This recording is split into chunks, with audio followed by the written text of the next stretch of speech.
சுவாதி கொலை குற்றவாளி ராம்குமார் சென்னை புழல் சிறையில் மின்சாரம் பாய்ச்சி தற்கொலை செய்து கொண்டதாக சிறைத்துறை தரப்பில் தெரிவிக்கப்பட்டுள்ளது. சென்னை நுங்கம்பாக்கம் ரயில் நிலையத்தில் மின் பொறியாளர் சுவாதி படுகொலை வழக்கில் நெல்லை மாவட்டத்தைச் சேர்ந்த ராம்குமார் கடந்த ஜூலை 1ஆம் தேதி கைது செய்யப்பட்டார்.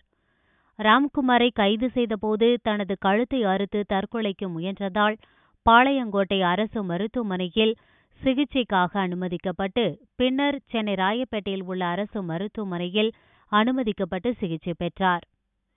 நீதிமன்றத்தில் ஆஜர்படுத்தப்பட்ட ராம்குமார் போலீஸ் காவலில் விசாரணைக்கு பின்னர் நீதிமன்ற காவலில் சென்னை புழல் சிறையில் விசாரணை சிறை எண் 2இல் அடைக்கப்பட்டார். மன அழுத்தத்துக்காக சிறையிலேயே அவருக்கு சிகிச்சை அளிக்கப்பட்டு வந்தது. இந்நிலையில் ஞாயிறன்று மாலை 4 மணி அளவில் சிறையில் ராம்குமார் தற்கொலை முயற்சியில் உயிரிழந்தார்.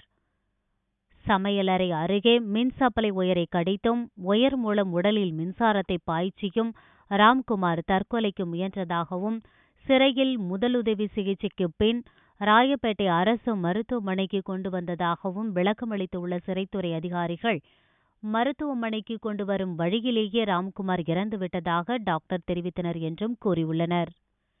ராம்குமாரின் உடல் பிரேத பரிசோதனைக்காக மருத்துவமனையில் வைக்கப்பட்டுள்ள நிலையில் அவரது சாவில் மர்மம் இருப்பதாகவும் சிறையில் ராம்குமார் கொலை செய்யப்பட்டதாகவும் அவரது குடும்பத்தார் குற்றம் சாட்டியுள்ளனர். ராம்குமாரின் உடலை பார்க்க அனுமதி மறுப்பதாக கூறி அவரது குடும்பத்தார், உறவினர்கள், வழக்கறிஞர்கள் ராயப்பேட்டை மருத்துவமனை முன் திடீர் மறியல் செய்ததால் பரபரப்பு ஏற்பட்டது. அவர்களிடம் போலீசார் சமரச பேச்சுவார்த்தை நடத்தினார்.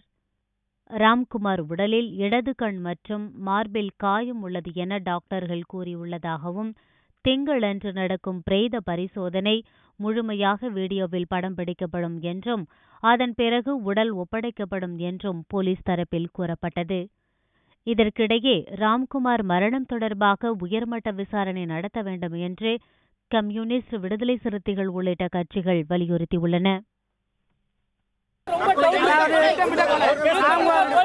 ராம்குமாருடைய பெற்றோர்கள் என்னை உன் பிள்ளைய போல பார்த்துக்கோன்னு சொன்னாங்க.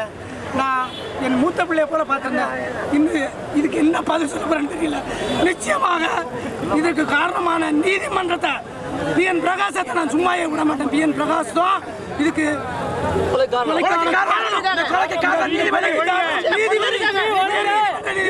PN பிரகாஷ் தான் காரணம். அதை நான் ஆணித்தரமா நிரூபிப்பேன். நிச்சயமாக உச்ச நீதிமன்றம் வரை கொண்டு போவேன். அல்லது இந்த நாட்டில் பட்டியலின மக்களுக்கு நீதித்துறை இல்லையா? பட்டியலின மக்களுக்கு எங்க அப்பா எழுதின அரசியலமைப்பு சட்டம் பொருந்தாதா? அதைத்தான் நாங்கள் கேட்க போறோம். இந்த இந்திய அரசியலமைப்பு சட்டம் எங்களுக்கும் தான். எங்களுக்கு என் பாட்டன் எழுதி வச்சுருக்கோம். நாங்கள் எழுதி வச்ச சட்டம்டா. எங்களுக்கு கூட பாதுகாப்பு இல்லைனா நாங்கள் இந்த நாட்டில் எங்கே போய் சேர போறோம்?